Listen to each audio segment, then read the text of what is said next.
अक्सर जगह पे ऐसे लोग भी इन वाक़यात में शामिल होते हैं जिनकी जो इस वक्त माशी हालात मुल्क में है उस सिलसिले में जो इश्यूज़ हैं उस वजह से, लेकिन इन चीज़ों को बाला तार रखते हुए ये हुकूमत का सबसे अव्वलीन फ़र्ज़ है कि लॉ एंड ऑर्डर मेंटेन करे और उस सिलसिले में पुलिस को ज़रूरी हिदायत जारी की हैं और हम क्लोजली वॉच कर रहे हैं। पूरी उम्मीद है कि इसमें बेहतरी आएगी लॉ एंड ऑर्डर सिचुएशन में।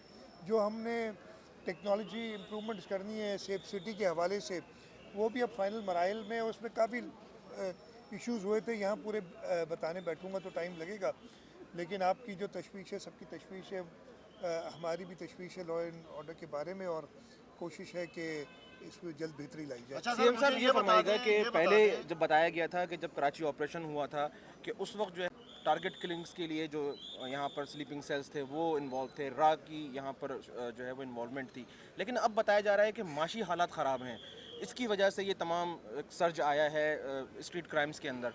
तो इस तरह तो लोग लूटते रहेंगे, वजूहात सामने आती रहेंगी, कोई मुस्तकिल हल क्यों नहीं निकल रहा है इस सारे देखिए मामले का? वजूहत इसी आपने इसी एक में जगह इसी में थोड़ा सा मिला लें।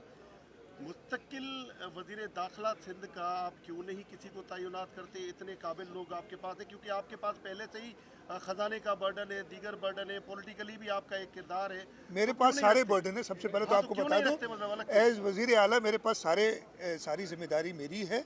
वो जिम्मेदारी मैं उठाने के लिए तैयार हूँ। पार्टी ने मुझे वो जिम्मेदारी दी है। चाहे वो एजुकेशन में कोई इशू हो, क्या वो आप मुझसे सवाल नहीं करते क्या, या कोई हेल्थ में इशू के सवाल नहीं करते, तो सारी जिम्मेदारी और चीफ मिनिस्टर पे होती है। आइन के मुताबिक भी चीफ मिनिस्टर जो है वो फिर आगे डेलीगेट करता है अपने पावर्स। खैर उस चीज़ के अलग की बात। ज़रूर पहले जो हम कहते थे या जो बात जाहिर हुई टेररिस्ट एक्टिविटीज़, उसमें वो स्लीपर सेल्स और वो लोग, वो टेररिस्ट ऑर्गेनाइजेशंस, उनका ख़ात्मा किया। उसमें पुलिस ने बहुत बड़ा किरदार अदा किया। पुलिस के कई हमारे जवान, कई अफसर शहीद हुए। बाकी लॉ इन्फोर्समेंट एजेंसीज, जिसमें रेंजर्स और फ़ौज की भी मदद हासिल की गई, वहाँ भी शहादतें हुई। और इन सब के बाद अल्लाह ताला का शुक्र है कि जो 2012-13 में हालात होते थे या उससे पहले होते थे, अब वो नहीं है। लेकिन ये नया जो एक शुरू हुआ है स्ट्रीट क्राइम, और उसकी वजह से लोगों की जानें ज़ाया हुई हैं, ये भी बहुत, जैसे मैंने कहा, तशवीश की बात है। और इसकी एक वजह बिल्कुल क्लियर है कि माशी सूरत हाल जो वो वजह है। तो इसमें कोई मैं एक्सक्यूज़ नहीं ढूंढ रहे हैं, लेकिन मैं कह रहा हूँ इनके बावजूद जिम्मेदारी हमारी, और इंशाल्लाह उसको पूरा सीएम करेंगे। साहब सिंध जे तालीमी इदारनि में तो भला हिरासमेंट ही छो था पुछो साईं, तो मूंखे चयो त तालीमी इदारनि में अच्छा हिरासमेंट जा जेके आहिनि उहे केस ॾींहों ॾींहुं वधनि पिया। हिकु त अमन अमान जी सूरत हाल ख़राबु आहे, ॿियो वरी सूबे में हिरासमेंट जा अचानक केस जेके आहिनि उहे वधी विया आहिनि। निमरता जो केस जेको आहे 2019 में थियो, उन ते सिंध हुकूमत को सबक़ न सिखियो। वरी पोइ नौशीन जो केस थियो, वरी हाणे परवीन रिंग जो केस थियो आहे। इन्हनि वाक़िअनि खे मुंहुं ॾियण लाइ क़दम छो नथा खणो? देखिए, ये इश्यूज़ जो एजुकेशन इंस्टीट्यूशंस में हुए हैं, इन पे कदम उठाए गए हैं। इन सारों के ऊपर आपका जो डिफरेंट केसेस थे, जुडिशल इंक्वायरीज बैठी हैं। बड़े अनफॉर्चुनेट इंसिडेंट्स हैं, और हुकूमत सिंध, हमारी मिनिस्टर यूनिवर्सिटीज़ एंड बोर्ड्स ने इन सब जगहों पे अभी रिसेंटली ख़ुद इनकी इंतज़ामिया को बुलाया है और इसके नोटिस भी लिया, और इसके सदबाब करने के लिए डिफरेंट स्टेप्स भी उठा रहे हैं। पहले भी उठाए हैं हमने। फिर कुछ यूनिवर्सिटीज़ में जहाँ ज़्यादा प्रॉब्लम हुआ था, उनकी एडमिनिस्ट्रेशन को भी चेंज किया है। तो ये बड़े, जैसे मैंने बताया कि नापसंदीदा वाक़यात हैं जो हुए हैं, उनको ख़त्म करने के लिए पूरी स्टेप्स लिए जा रहे हैं। उसकी क्या वजह है सर?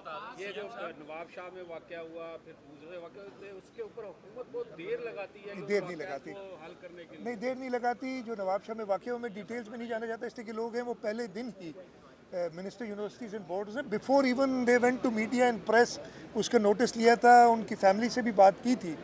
लेकिन लोग चाहते हैं कि मीडिया में ऑब्वियसली उनका हक कि वो बात आए सामने। तो ऐसी बात नहीं कि नोटिस नहीं लिया जाता, नोटिस पहले लिया जाता है। लेकिन लोग अपनी आवाज़ आगे तक ले जाना चाहते हैं, उनकी पूरी इजाज़त है। बता दीजिएगा कि वफाकी हुकूमत यानी सेक्रेटरी एस्टेब्लिशमेंट डिपार्टमेंट सिंध के 5 सेक्रेटरीज को ज़बरदस्ती रिटायर करने जा रहा है, और इस हवाले से सिंध हुकूमत में और वफाकी हुकूमत में अफसरान की कमी पर तनाज़ा भी एक खड़ा हुआ था। अब दोबारा से ये मामला जो है वो संजीदगी की तरफ ज़्यादा दिखाई दे रहा है। और इसी हवाले से आपकी जो सिंध हुकूमत है वहाँ पर प्रमोशंस होने थे 16 से 17 ग्रेड में, 17 से 18, 18 से 19 ग्रेड में, वो भी ख़त्म कर दिए गए। तो एक तरफ आप कहते हैं अच्छा, दोनों चीज़ें बताता हूँ आपको। हाँ, सबसे पहले जो वफाक ने हमारे यहाँ से अफसर हटाए थे और अब उनको एक्सप्लेनेशंस और धमकियाँ और थ्रेट्स दे रहे हैं, सिंध हुकूमत सुप्रीम कोर्ट में गई है उसके ख़िलाफ़।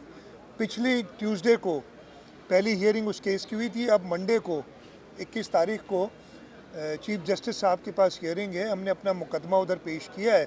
हमें पूरी उम्मीद है कि कानून के मुताबिक उसका फ़ैसला होगा, इसलिए कि कानून बड़ा साफ वाज़ेह है कि इस सूबे में, ये किसी सूबे और वफाक के दरमियान, दो सूबों के दरमियान अगर कोई अफसर फेडरल सर्विस का ट्रांसफ़र होता है तो उसमें सूबाई चीफ मिनिस्टर और प्राइम मिनिस्टर उनकी कंसल्टेशन के बाद होता है। ये जो इनकार्डमेंट रूल्स हैं, सिविल सर्विसेज कार्डर रूल्स हैं 1954 के, जिनमें 2020 में आखिरी तरमीम हुई है, उस तरमीम के बावजूद ये चीज़ लिखी हुई है, सेक्शन 15 है, सब पढ़ लें।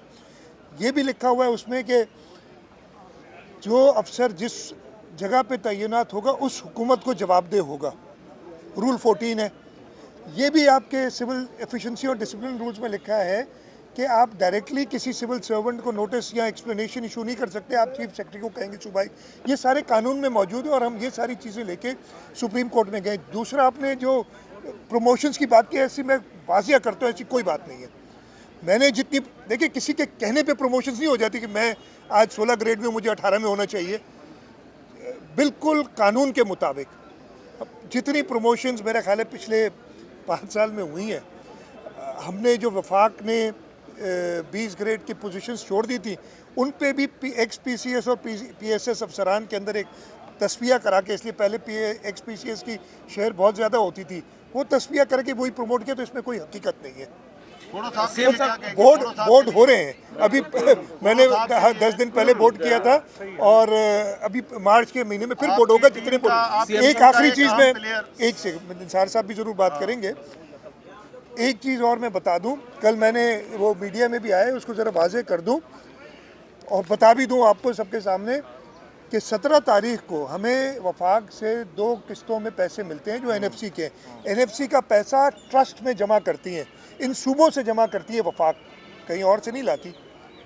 और ये आइन में और फिर NFC अवार्ड में लिखा है कि किस सूबे का कितना हिस्सा होगा। उस हिसाब से 17 तारीख को हमें तकरीबन 34-35 अरब रुपए जमा इन्होंने देने थे, जो हमसे कलेक्ट किए थे, सूबों से कलेक्ट किए थे। हमें एक शॉक मिला जब 17 तारीख की शाम को पता चला और 18 को कंफर्म हुआ जब बैंक से पता किया, स्टेट बैंक से, कि उसमें से 32 अरब रुपए काट दिए हैं। जब मैंने पता किया तो पता चला कि फाइनेंस मिनिस्टर साहब की अप्रूवल से काटे हैं। उसी दिन मैंने, कल की तारीख, मैंने फाइनेंस मिनिस्टर साहब से कांटेक्ट करने की कोशिश की। मेरी तकरीबन 3-3:30 बजे उनसे बात हुई। सुबह वो बिज़ी थे अपनी मीटिंग्स में, फिर बनीगाला गए हुए थे प्राइम मिनिस्टर साहब के साथ मीटिंग्स में।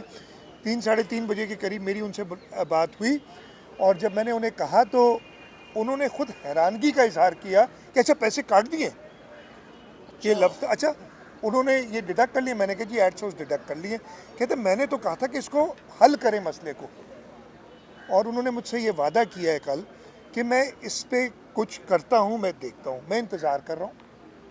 कल एक सेकेंड, मैं इंतज़ार कर रहा हूँ। FBR की जो हरकतें हैं ना, उस पर तो बड़े मुकदमे, इसलिए कि 7 अरब रुपए जो हमें इन्हें वापस कर दें अपने ऑर्डर के मुताबिक, जो उन्होंने एडवांस इनकम टैक्स लिया था वही का, उसमें 1 अरब वापस किया अपने पिछले 1.5 साल में। कहते हम किस्तों में देंगे, गरीब हैं, आहिस्ता आहिस्ता देंगे।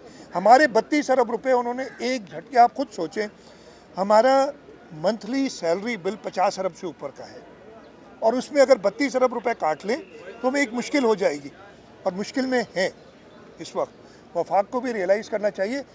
उसी ऑर्डर में बड़ी, मैं बाकी सूबों के लिए बड़ी इज्जत है, उसी ऑर्डर में लिखा है कि जी 32 अरब हम सिंध के काट रहे हैं उस रिकन्सिलिएशन में, जो हमारे साथ रिकन्सिलिएशन हुई नहीं, और 12 अरब हम पंजाब को दे, 10 है या 12 अरब है हम पंजाब को, 10 अरब है शायद पंजाब को दे रहे हैं, 8 अरब खैबर पख्तूनख्वा को दे रहे हैं। इनको दे रहे हैं, सिंध से काट रहे हैं बग़ैर हमारी, और एक MOU इनके साथ साइन हुआ है जिसके तहत रिकन्सिलिएशन होनी है, और अगर रिकन्सिलिएशन में इत्तेफाक ना हो तो एक अकाउंटिंग कमेटी बनाएगी, उसमें है लिखा हुआ, उसको रेफ़र होगा। वो अकाउंटिंग कमेटी अभी बनी नहीं, और उन्होंने काट दी, बिल्कुल ही गैर कानूनी। और फाइनेंस मिनिस्टर साहब शौकत तरीन साहब ने मेरे साथ फ़ोन पे ये एग्री किया। उन्होंने कहा मैंने कहा था ये मसला हल करें, काटने के लिए नहीं कहा था। उनका FBI का ख्याल है कि हल सिर्फ ये होता है कि सूबों से पैसे काट के अपने जेब में भरो, अपने जाली टारगेट्स जो IMF के साथ उन्होंने कमिट किए हैं और लोगों के ऊपर एक महंगाई का तूफान बर्पा किया है उसको पूरा करो। आपकी मेरी जेब में से, इस मुल्क के गरीब लोगों की जेब में से पैसे चोरी करके ये टारगेट्स दिखाओ IMF को, ताकि और कर्जा ले सके, ताकि हुक्मरान अपनी ये जो मैं और लफ्ज़ कोई नहीं कहूँगा, लेकिन वुज़रा की मैंने सुना है तादाद बढ़ रही है। और हमारे यहाँ तो आपने कहा ना वज़ीर हमारे यहाँ फिक्स है, 18 से ज़्यादा हो नहीं सकते। वहाँ पे बेइंतहा स्पेशल असिस्टेंट्स की फ़ौज है, एडवाइज़र्स की फ़ौज है, वो 5 से ज़्यादा खैर वहाँ नहीं हो सकते। वफाकी वुज़रा और बना रहे हैं, वो सब करने के लिए इनको पैसे चाहिए। वो पैसे आपकी जेब में से निकाल रहे हैं वो इस वक्त। मैं ख़त्म कर लूँ, मैं सवाल ले लूँगा। वो आपकी जेब में से निकाल रहे हैं और इस सूबे से जो पैसे कलेक्ट कर रहे हैं उसी को एड सोर्स, जो कि आइन में एक स्टेट बैंक का ख़त मौजूद है, मेरे पास कोर्ट की डिसीजंस है कि वफाक एड सोर्स पैसे नहीं काट सकता। आपको सिर्फ एक जिम्मेदारी दी है कलेक्शन की और उसकी डिस्ट्रीब्यूशन का तरीका लिखा है। बिल्कुल ही गैर कानूनी थी। आपने कहा केस करेंगे या नहीं करेंगे, मुझे पूरी उम्मीद है, या मुझे उम्मीद इस वक्त है फाइनेंस मिनिस्टर साहब से कि जो उन्होंने कल मुझसे बात की है, कल मंडे है, हम देखेंगे, नहीं तो हम मंडे को कैबिनेट में भी इस चीज़ को डिस्कस करेंगे। मैं अपनी कैबिनेट से रहनुमाई लूँगा कि इस पर हमने क्या आगे करना है।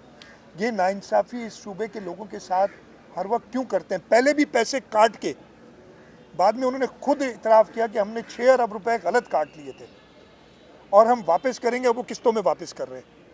मेरे उनको ख़त किया हुआ है, किस्तें नहीं, एक साथ वापस करो। और जो डिस्काउंट रेट है, जो हमें अगर हम ओवरड्राफ्ट लेते हैं स्टेट बैंक से तो हमें इंटरेस्ट चार्ज करती है, उसी इंटरेस्ट पे उन्हें पैसे वो देने चाहिए। आखिरी सवाल कर ले, फिर निसार साहब कुछ बोलेंगे। अच्छा, एक आखिरी सवाल ये है कि आप आप वज़ीर दाखिला हैं, मोटरसाइकिलों में चिप लगेगी, मोटरसाइकिलों में चिप लगाएगी, सवाल दूसरा उसका क्या हुआ? यार आतिफ इसको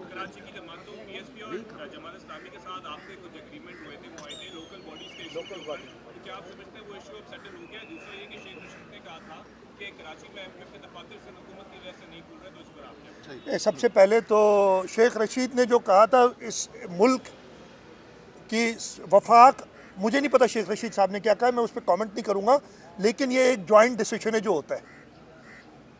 ठीक है मेरे भाई, मुझे नहीं पता शेख रशीद अगर उस डिसीजन से बाहर थे तो मुझे उसका नहीं पता।